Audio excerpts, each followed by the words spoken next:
이번 시간에는 수출 실적 명세서 메뉴에 대해 알아보겠습니다. 수출 실적 명세서는 외국으로 재화를 직접 반출, 수출하여 영세율을 적용받는 사업자가 메인 매출 전표 입력에서 16번 수출로 입력 후 수출에 대한 거래를 별도로 작성하는 서식입니다. 수출 실적 명세서를 작성하기 전 필수 서류를 확인합니다. 대부분 수출신고필증, 선화증권, 환율정보, 외화통장 등이 필요하며 작성 시엔 수출신고번호, 선적일자, 통화코드, 환율 등 빠짐없이 입력해야 합니다. 입력 방법에 대해 알아보겠습니다.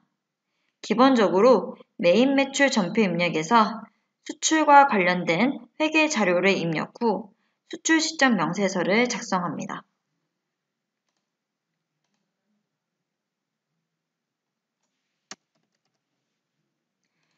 먼저 메인 매출 전표 입력에 유형을 16번 수출로 한 다음 수출에 대한 거래를 입력합니다.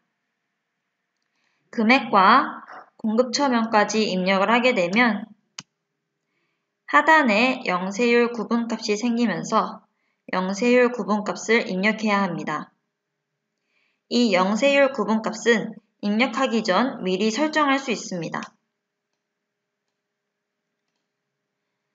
회계관리, 기초정보관리에 환경등록을 클릭합니다. 환경등록의 두 번째 회계 탭에 6번 영세율 매출 구분을 설정합니다.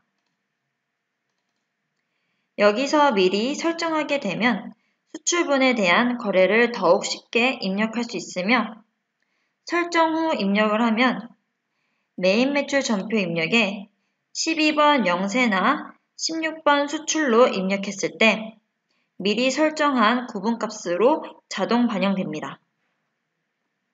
그 다음으로 영세율 구분값 옆에 있는 수출신고 번호를 입력합니다. 다음으로 분계 부분까지 입력하여 분계를 해줍니다.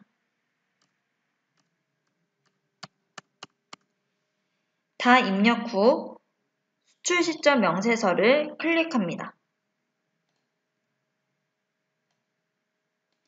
먼저 조회할 조회 기간을 입력합니다. 그 다음에 메인 매출 전표 입력에서 입력한 내역을 상단 Shift F4 전표 불러오기를 통해 새로운 자료로 불러올 수 있습니다.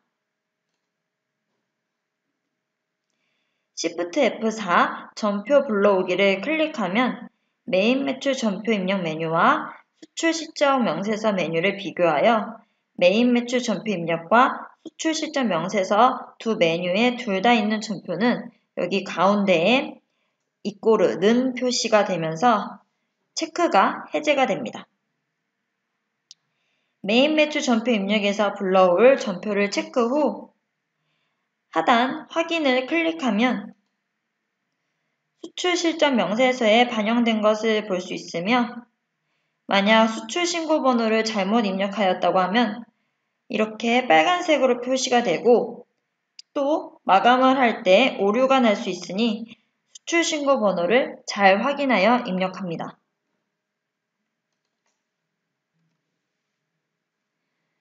수출 실적 명세서는 직접 입력도 가능합니다. 직접 입력 시에는 수출 신고 필증에 나와 있는 수출 신고 번호와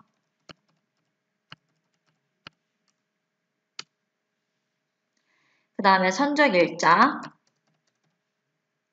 통화코드,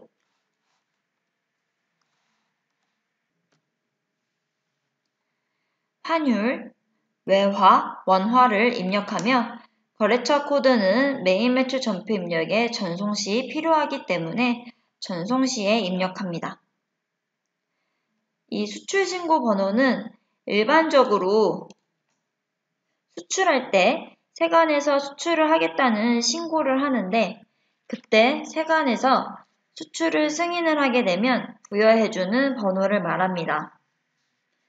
수출 신고 번호는 숫자로만 입력을 해도 자동으로 하이픈 표시가 되며 하단에 도움말에도 나와 있습니다. 아까도 말씀드렸다시피 신고 번호를 틀리게 입력하면 적색 표시가 됩니다. 그 다음에 선적 일자는 거래 기준으로 입력합니다.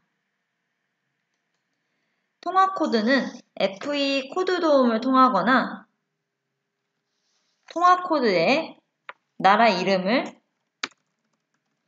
직접 입력하여 해당 코드를 지정합니다. 그 다음 환율과 외화, 환율하고 외화를 입력을 하게 되면 원화는 자동으로 계산이 됩니다. 그 다음에 거래처 코드는 거래에서 주어진 대로 기재를 하며 해당 선적일자의 환율을 조회해서 왜곡한 거래법에 의한 기준 환율을 또는 제정 환율을 입력합니다. 그리고 말씀드렸다시피 원화 금액은 외화와 환율에 따라서 자동 계산이 되기 때문에 외화와 환율을 수정 시에는 금액이 달라지므로 주의합니다.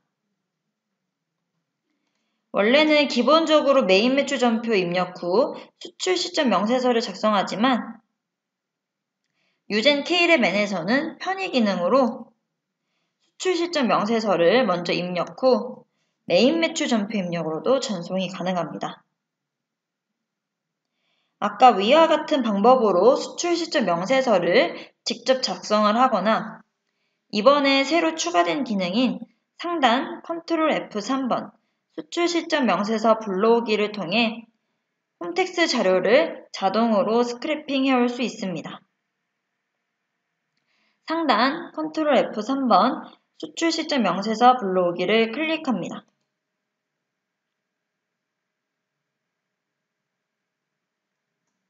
조회 기간은 수출 시점 명세서에 설정한 조회 기간이 자동 반영되며 다음으로 홈텍스 아이디와 비밀번호를 입력합니다. 이때 유젠 K랩N에 회사 등록에 설정된 사업자 번호와 홈텍스 아이디의 사업자 등록번호가 일치해야 정보를 불러올 수 있습니다. 세무대리인 관리번호와 비밀번호는 공란으로 한 다음에 아래 하단 확인을 클릭합니다. 확인을 클릭하면 홈텍스에 접속이 되면서 이런 식으로 수출 시점 명세서 데이터가 불러온 것을 볼 수 있으며 오른쪽에는 수출 시점 명세서 데이터와 비교를 합니다. 같은 데이터가 있을 시에는 체크가 해제가 됩니다. 아래 확인을 클릭하면 수출 시점 명세서가 반영된 것을 볼 수 있으며 전표 정보에 거래처 코드가 없을 시에는 거래처 코드를 입력합니다.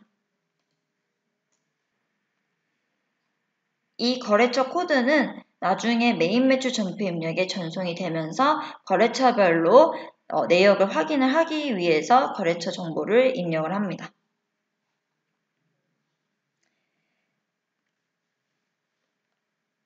다 확인 후 메인 매출 전표 입력으로 전송할 데이터를 체크 후 상단 F4번 전표 처리를 클릭합니다. 이때 수출 시점 명세서와 메인 매출 전표 입력과 비교하는 전표 전송 창이 뜨게 되면서 수출 시점 명세서와 메인 매출 전표 입력에 두 군데 다 있는 전표는 가운데 는 표시, 이꼬르 표시가 되면서 자동으로 체크가 해제가 됩니다. 만약 메인 매출 전표에 없는 전표를 전송을 하게 되면 분계를 해야 되는데 이 분계는 아래 하단에 일괄 분계 F3번을 클릭해서 분계를 합니다. 여기서 일괄 분계를 미리 하게 되면 메인 매출 전표 입력에 분계된 채로 전송이 됩니다. 분계 후 전표 처리를 클릭하면 메인 매출 전표 입력에 전송됐다는 안내창이 뜨게 되면서 메인 매출 전표 입력에 조회를 해보게 되면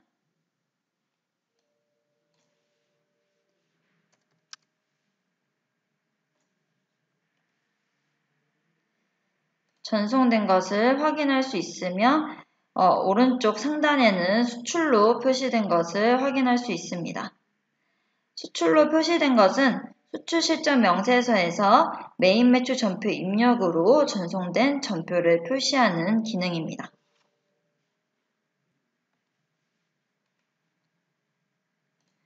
아까 말씀드렸다시피 이제 전송된 전표를 다시 전표 처리를 하게 되면 이런 식으로 가운데 는 표시가 되면서 전표 전송할 전표들이 체크가 해제가 된 것을 볼 수 있습니다. 중복 전송을 방지하기 위한 것입니다.